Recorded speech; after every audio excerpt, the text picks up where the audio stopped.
你有没有想过，你租的房子根本不是房子，而是鬼屋？1周前，我带着女儿在我单位附近租了一套房子，房子宽敞干净，离单位也近，最关键房租还很便宜。房东是一个30岁上下的漂亮女人，跟她同住的是她的母亲。房间里什么都有，你什么都不需要添置，但只有2个要求：第一，不能往墙上钉钉子，我们的房子一直保养得很好，我妈妈不喜欢墙上有洞；第二，不要寄快递到这个地址，我妈妈喜欢偷拆租户的快递，若是丢了东西，概不负责。我一愣，忙说一定保证遵守约定规则。可我住进来当天晚上就遇到一件怪事，女儿总说房间有味道。妈妈，臭臭，开窗。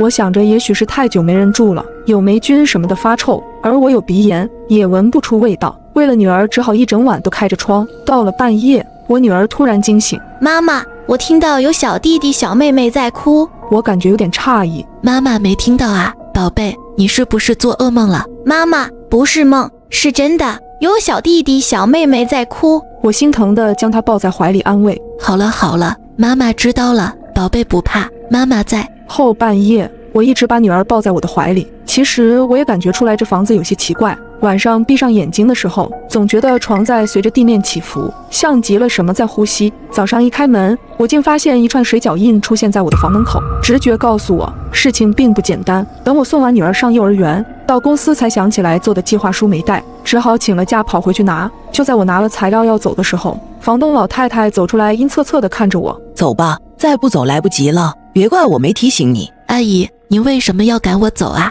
你女儿在吗？我正想找她问点事。她不是我女儿。老太太打断了我。如果我说她是我妈妈呢？我被吓到了，慌不择路地跑了出去。若是如此，我和牙牙得考虑搬家了。但这个房子是半年起租，押3付3，租这个房子几乎花掉了我大部分积蓄。如果我提前退租，刚付的3个月房租是不退的，想想就肉疼。正在我纠结之际，我被一个算命的老道拦住了。老道挂了个算无一策的牌子。姑娘要不要算一卦？我一想，最近我和牙牙都睡不安稳，那就算一卦吧。老道大呼不妙。下震上坎，易卦相叠，震为雷，坎为易，雷雨交加，险象丛生，环境恶劣啊！你身上有一股血腥味儿，住的地方不太平啊。我心里咯噔一下，便问怎么个不太平法？你有没有想过，你租的房子根本不是房子？不是房子是什么？房东是不是不让你往墙上钉钉子？我点点头。你今晚回去钉1颗钉子就知道了。老道又给了我2张符纸，记住，钉完之后把这2张符纸贴在身上，无论听到什么看到什么，都不要出声。到了晚上，女儿睡着之后，我拿出符纸，分别贴在我和女儿身上，然后拿起锤子和钉子，用力并进墙壁。没想到离奇的一幕发生了，房东从来不让在墙上钉钉子，而我却听了老道的话，将1颗钉子钉了上去。没想到离奇的一幕发生了，墙壁上忽然出现了一个黑影。这是个什么东西？妈妈！这时女儿醒了，我示意她不要出声，然后抱起女儿飞奔出房门，却看到房东站在2楼的楼梯口，定定地看着我。大半夜的，你做什么啊？房东一脸关切地看着我和牙牙。你抱着枕头做什么？闻言，我低头看向自己的怀中，不由得头皮一麻。我怀里还真的是枕头，女儿不见了。我转身冲进房间，房间里空空如也。都怪我，我应该早些离开的，也不该听瞎道似的去拿钉子钉什么墙壁。我应该直接搬走。这房子是不是房子，是什么东西跟我无关，我只要我的女儿。房东摘下我身上的符纸。江之，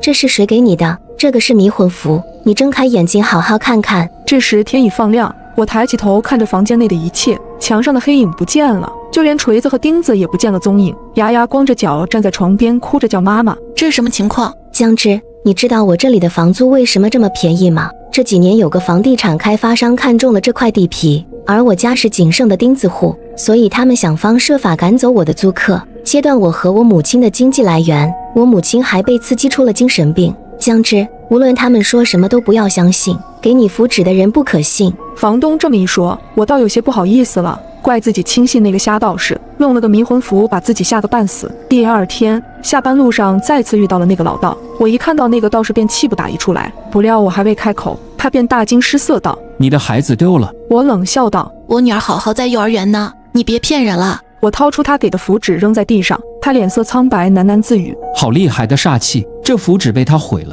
装，接着装，开发商到底给你多少钱让你装神弄鬼？什么？瞎道士一脸疑惑。叶呀，小心你的房东啊，尽早搬出来吧，不不能搭进去个女儿，再把自己搭进去。你若是不信，就试试他说的第2条禁忌。我懒得跟他废话，直接离开了。傍晚接了女儿回家，我发现这孩子话变得特别少。宝贝，怎么了？不开心吗？给妈妈说说。女儿依旧不出声。我想着孩子会不会昨晚被吓到了，便说：宝贝，若是不喜欢这个房子，等明天妈妈找老板预支一下工资，带你重新租个房子好不好？不好。女儿突然开了口：我不要离开这个房子，这是我家。我一愣，牙牙这个态度我完全没想到。我想起今天夏老道说我女儿丢了的话，一股凉意自脚跟直冲脑门。若眼前的人不是我的女儿，那会是谁？晚上我躺在床上，想起了老道说的第2条禁忌，我咬了咬牙，便买了一个次日达的生活用品，写了房东当初发给我的地址。天一亮，我送完女儿上幼儿园，没有一点心思去上班了。突然快递的电话打过来了。您好，您的送货地址好像不对。我屏住呼吸问：怎么不对？这个地址不存在，爱子街只有1到139号，没有140号。定位显示这里是一片荒地。